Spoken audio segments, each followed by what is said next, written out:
अगर आपको fixed interval के ऊपर यानी कि रेगुलर इंटरवल के ऊपर अगर फिक्स्ड अमाउंट आप पे कर रहे हैं या आपको मिल रहा है तो उसको हम जानते हैं एन्युटी के नाम से।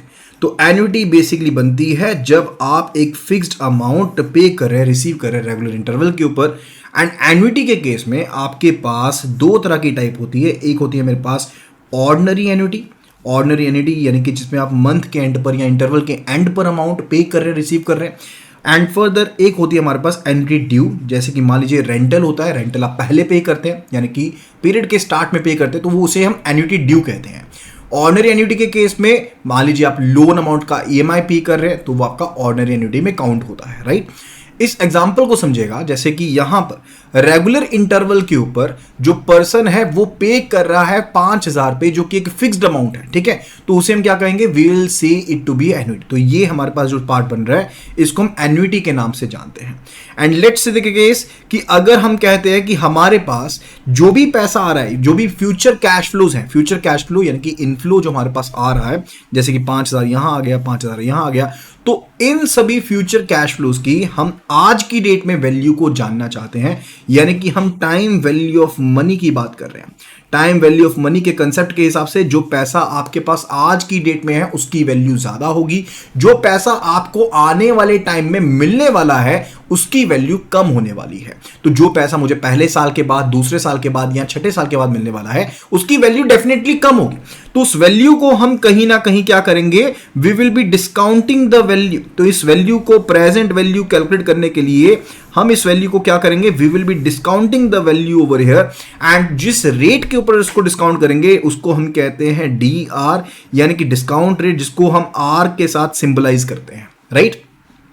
तो एक वैल्यू का कंसेप्ट हो गया जब हम प्रेजेंट वैल्यू को कैलकुलेट करना चाहते हैं। एंड इसी तरह से जो पैसा आप रेगुलर इंटरवल के ऊपर जमा करवा रहे हैं, it may be the case कि आई एम इंटरेस्टेड, जैसे कि मान लीजिए कि रेकरिंग डिपॉजिट है, आप हर एक महीने 1,000 रुपए जमा करवाते हैं एंड आप जानना चाहते हैं कि 12 महीने के बाद आपके पास कितना पैसा टोटल जमा हो जाएगा। तो आपको कुछ ना कुछ इंटरेस्ट भी तो यहां पर मिल रहा है, तो वहां पर जो रेट होता है उसको आई से डिनोट करते हैं, यानी कि इंटरेस्ट रेट कहते हैं। एंड वहां पर 12 महीने के बाद की जो वैल्यू हम कैलकुलेट करना चाहते हैं उसको हम कौन सी वैल्यू कहते हैं, we say it to be future value, right. तो हमने दो चीजें पढ़ी, एक पढ़ा एन्युटी क्या होती है एंड एन्युटी में हमने पढ़ा कि एन्युटी की टाइप्स क्या है। दूसरी चीज हमने पढ़ी कि एन्युटी के केस में चाहे वो ऑर्डिनरी एन्युटी है चाहे वो एन्युटी ड्यू है, वहां पर आपके पास एक कंसेप्ट होता है प्रेजेंट वैल्यू का, दूसरा कंसेप्ट होता है फ्यूचर वैल्यू का। अब यहां पर इस केस को थोड़ा सा ध्यान से समझते हैं कि आपके पास ordinary annuity and annuity due में डिफरेंस क्या है। तो यहां पर एक एग्जांपल के थ्रू इसको समझेंगे। पहले हम केस समझने वाले हैं यहां पर ऑर्डिनरी एन्युटी के बारे में, राइट। तो ऑर्डिनरी एन्युटी के केस में देखिएगा 0, 1, 2, 3, ठीक है। तो हम ये 3 सालों का केस लेने वाले हैं। अब ऑर्डिनरी एन्युटी जैसे मैंने आपको बताया at the end of the period, यानी कि एंड में पीरियड के जाकर के आप पैसे जमा करवाते हैं, आपको मिलते हैं। तो लेट्स से केस मैं 1,000 रुपए जमा करवा रहा हूं, तो पीरियड के एंड में यानी कि 1 साल के बाद मैं पैसे जमा करूंगा, 1 साल के बाद, दूसरे साल के बाद, तीसरे साल के बाद मैं पैसे जमा करूंगा। अगर मैं कहूं कि मुझे इंटरेस्ट मिल रहा है तो क्या पहले यहां पर कुछ इंटरेस्ट मिलेगा मुझे? No, there will be no interest paid. क्या दूसरे टाइम में मुझे इंटरेस्ट मिलेगा? बिल्कुल यहां इंटरेस्ट मिलेगा, यहां पर भी इंटरेस्ट मिलेगा। सिर्फ 2 पीरियड में मुझे इंटरेस्ट मिला, तो इसको मैं यहां पर नोट डाउन कर लेता हूं। अब दूसरा केस यहां पर लेते हैं, सेम केस 0, 1, 2, 3, लेकिन ये केस है मेरे पास एन्युटी ड्यू का, जहां पर हम बिगिनिंग ऑफ द पीरियड में यहां पर हम जो पैसा है वो जमा करवाएंगे। तो यहां पर 1,000 हमने यहां पर जमा करवाया, यानी कि पहला साल जब शुरुआत हुआ था प्रेजेंट में तब जमा करवाया। फिर उसके बाद सेकंड ईयर के शुरुआत में पैसा जमा करवाया। फिर थर्ड ईयर के शुरुआत में जब तीसरा साल जस्ट शुरू हुआ था उस टाइम पर हमने पैसा जमा करवा दिया। अब यहां पर इंटरेस्ट यहां भी मिलेगा, यहां पर भी मिलेगा और यहां पर भी मिलेगा, यानी कि यहां पर 3 बार इंटरेस्ट मिल रहा है। ये चीज मैं आपको क्यों बता रहा हूं, क्योंकि जब हम इनके फॉर्मुलाज के बारे में बात करेंगे तो इस चीज को जानना जरूरी है। तो एक सिंगल से फॉर्मुला के साथ आप यहां पर कितने ही फॉर्मुलाज को याद कर पाएंगे, let's have a look at it. तो यहां पर मैं आपको उस चीज के बारे में बताने वाला हूं, ओके। तो सबसे पहला जो फॉर्मूला आपके पास यहां पर रहेगा वो हम बात करने वाले हैं future value of ordinary annuity के बारे में।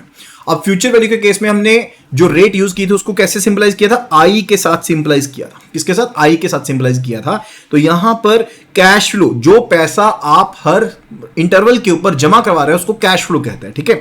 तो ये कैश फ्लो रहेगा एंड फर्दर यहां पर रहेगा 1 प्लस आई, आई यानी कि इंटरेस्ट रेट, एंड एन यानी कि जो रेज टू पावर एन है ये यहां पर टर्म पीरियड का टर्म पीरियड है, राइट। जैसे ऊपर हमने 3 साल का टर्म पीरियड लिया तो एन की वैल्यू क्या होगी, एन की वैल्यू यहां पर 3 होगी। अगर मंथली बेसिस पर है तो उसके पास एन की वैल्यू पर ईयर में कितनी रहेगी, एक साल में कितने महीने होते हैं, 12 महीने होते हैं, ठीक है। तो वहां पर एन की वैल्यू 12 हो जाएगी अगर आपको रेट ऑफ इंटरेस्ट पर मंथ के बेस पर दिया गया।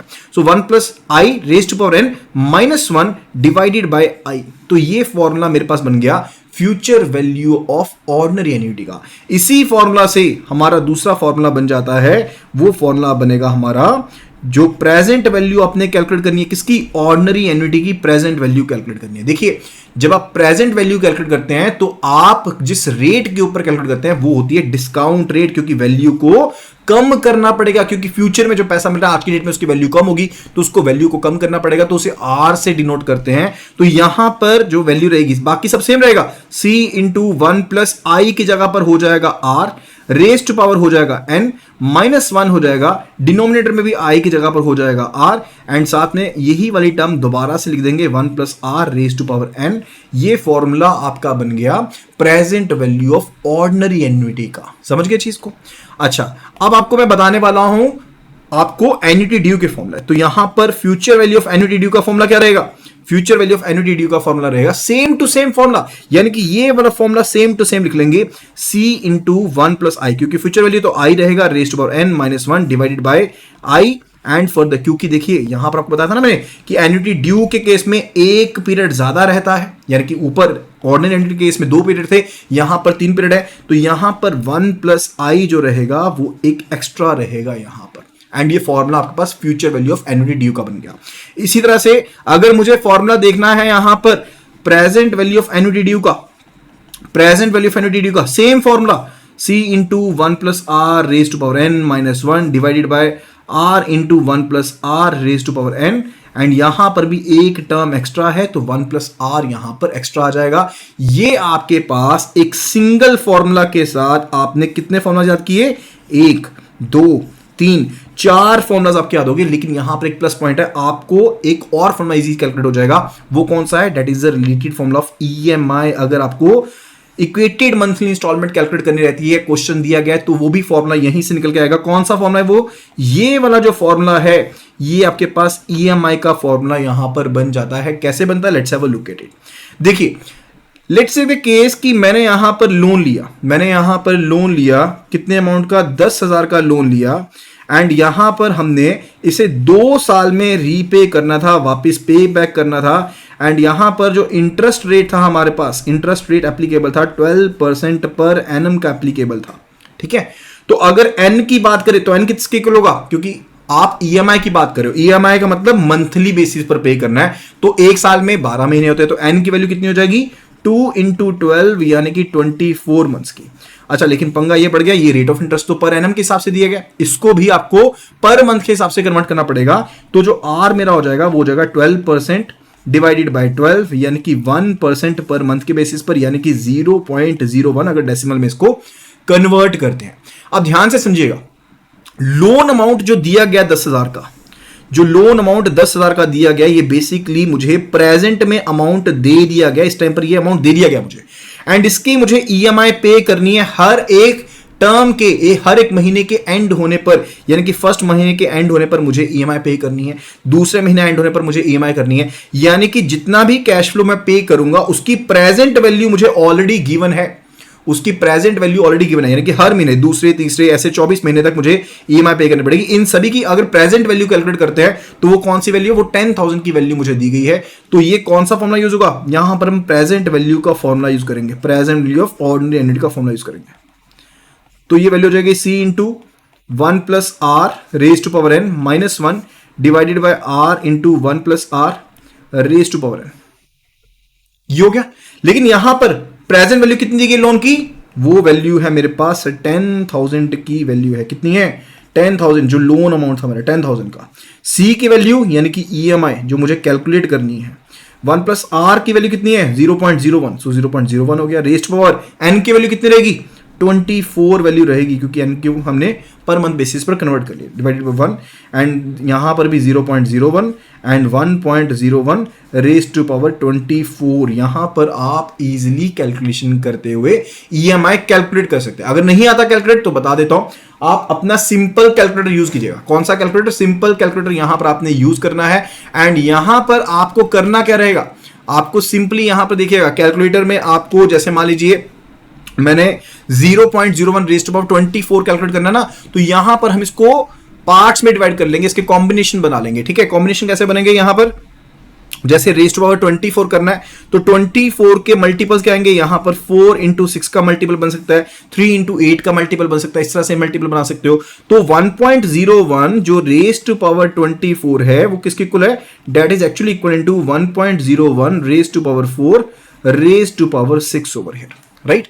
इसकी इक्विवेलेंट है। अगर मुझे 1.01 रेज़ टू पावर 4 को कैलकुलेट करना है, कैसे कैलकुलेट करूंगा? 1.01 मल्टीप्लाइड का साइन प्रेस करेंगे कैलकुलेटर के ऊपर 1.01 एंड उसके बाद इक्वल टू का साइन, जितना टाइम्स आपको दिया गया उससे एक लेस टाइम यानी कि n-1 टाइम्स हम प्रेस करेंगे। तो यहां पर n की वैल्यू कितनी है? 4 है, तो यानी कि 3 बार इक्वल टू का साइन प्रेस करेंगे। So 1.01 multiplied by 1.01 and equal to का साइन 3 बार प्रेस करना है, 1 2 3। ठीक है, ये वैल्यू मेरे पास आ गई 1.0406। ठीक है, रेज़ टू पावर 6। अब सेम प्रोसेस रिपीट करेंगे, यानी कि 1.0406 टाइप कर लिया, उसके बाद मल्टीप्लाई 1.0406 प्रेस कर दिया। अब जितना रेज़ टू पावर है 6 टाइम है, तो हम इक्वल टू का साइन 5 टाइम्स प्रेस करेंगे, 1 2 3 4 5। ये वैल्यू मेरे पास आ गई 1.26, यानी कि ये पूरी की पूरी टर्म की वैल्यू कितनी आ गई मेरे पास? 1.2697। ये मेरे पास वैल्यू यहां पर बन गई। ये मेरे पास वैल्यू यहां पर जो थी वो यहां पर बन चुकी है, 1.2697 की वैल्यू बन चुकी है। तो यहां पर वैल्यू को जस्ट हमने फिल करना है। सो 1000 एंड EMI की वैल्यू एंड फर्दर यहां पर -1 कर देंगे, divided by 0.01 divided by 1.2697 and ये वैल्यू इस पूरी की पूरी टर्म की वैल्यू मेरे पास कितनी आ गई? 21.24 की वैल्यू आ गई, मल्टीप्लाइड बाय 21.24 आ गया। तो EMI कितने बनेगी? 10,000 डिवाइडेड बाय 21.24 और ये वैल्यू मेरे पास बनती है 470 की, यानी कि EMI इतनी बनेगी। हर महीने 470 रुपीज 0.80 रुपीज मुझे पे करने पड़ेंगे अगले 12 महीनों, अगले 24 महीने के लिए, ताकि 10,000 का डेप्ट जिसके ऊपर 12% इंटरेस्ट रेट एप्लीकेबल था वो पूरा का पूरा रीपे हो जाए। ठीक है, तो इस तरह से आसानी से हम क्वेश्चन सॉल्व कर सकते हैं। इसके साथ ही आज का ये वीडियो हम ओवर करते हैं। आई होप कि आपको यहां पर ये छोटा सा कंसेप्ट पसंद आया होगा एंड फर्दर इसी तरह की और सीरीज हम लेकर के आते रहेंगे। तो फटाफट से चैनल को सब्सक्राइब कर लीजिए एंड फर्दर फॉलो कर लीजिए। नेक्स्ट वीडियो बहुत ही ज्यादा मजेदार होने वाली है एंड ऐसे अकाउंटिंग के कंसेप्ट्स को हम आसानी से करने वाले हैं। So do follow right now and further आपके लिए JIRB की पूरी जो PDFs हैं सारे की सारे एग्जाम्स की, चारों एग्जाम्स की, वो फ्री ऑफ कॉस्ट अवेलेबल है। आपको सिंपली हमारी वेबसाइट jairb.learningsessions.in पर विजिट करना है, वहां पर जाकर के साइन अप कर लेना, जो कि एब्सोल्युटली फ्री है। एंड उसके बाद आपको PDF सेक्शन में जाना है, वहां पर आपको सारी की सारी PDF फ्री ऑफ कॉस्ट मिलने वाली है, right? So that will be all. Thank you so much and see you again in the next video.